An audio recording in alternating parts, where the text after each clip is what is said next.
Tanya, Sha'arei Chut Ve'emuna, Perek Aleph, premier chapitre, quatrième leçon et dernière de ce chapitre. Nous avons expliqué que le Chidouche du Baal Shem Tov, c'est d'abord d'avoir répandu le Midrash Tilim, qui dit que la parole de Dieu se trouve à chaque instant dans les cieux et le fait exister. Et que deuxièmement, ce Chidouche, c'est pas seulement que l'ordre de Dieu se répète, c'est que la parole divine s'investit, s'habille dans les cieux pour le faire exister, donc de manière profonde. Ce qui veut dire que les cieux, la terre, tout l'univers est un avec Akadosh Baruch Hu. Dans les termes consacrés, Hakol hu Elokut ve Elokut hu Hakol. Tout est Dieu et Dieu est tout. Toute chose, chaque élément de la création est une parcelle de divinité. À la suite de cela, dans l'édition bilingue, page 290, vers la fin, Admor HaZaken nous dit ce nom qui nomme chaque chose en hébreu, qui n'est pas une langue conventionnelle, mais qui est la langue avec laquelle Dieu a créé le monde, mais ce nom, c'est le kli, c'est le réceptacle. Pour cette vie qui a été contractée dans ce nom. Par exemple, Even, Aleph, Bet, Nun, ce sont trois lettres qui expriment la vie divine qui s'introduit dans la pierre pour la faire exister. Et il n'y a rien d'autre. En Od.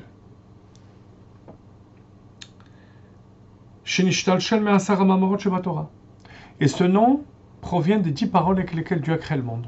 Donc tout ce qui est dans l'univers, au niveau des êtres humains, des animaux, des végétaux, du monde minéral, tout trouve sa source dans les lettres des 10 paroles, qui vont passer par différentes simtsumim, rappelez-vous, les tserufim, les chelufim, les tumurot et les gematriot, pour donner le nom de chaque élément de la création. Qui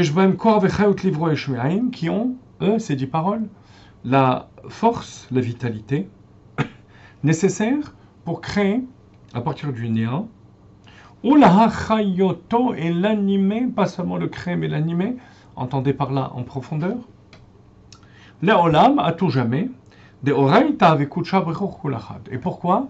Parce que la Torah et Akadosh Baruch Hu sont un. Étonnant, cette phrase avec laquelle Admor HaZaken conclut ce chapitre. Pourquoi est-ce qu'on a besoin de la Torah?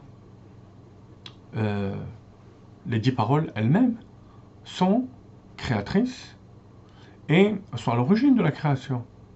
Pourquoi passer par la Torah? 10 ordres qui sont 10 paroles qui vont animer la création. Question que pose Rabbi Hillel Paritcher dans ses commentaires, qui est repris par le Rabbi, et qui explique la chose suivante. Et écoutez bien, parce que c'est fondamental pour comprendre ce premier chapitre. On a expliqué que la vie divine qui anime le monde n'est pas là par au-dessus, ne transcende pas le monde et les créatures, mais est introduit à l'intérieur de chaque élément de la création.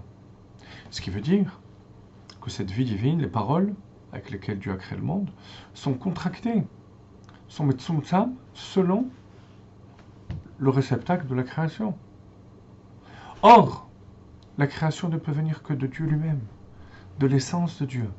Comme le Ramban explique dans la paracha de Bereshit, au sujet du terme bara, que la bria mityacheset le'atzmuto yidbarech. Ça se rapporte à l'essence de Dieu. Ramban qui est rapporté de manière récurrente en Chassidut.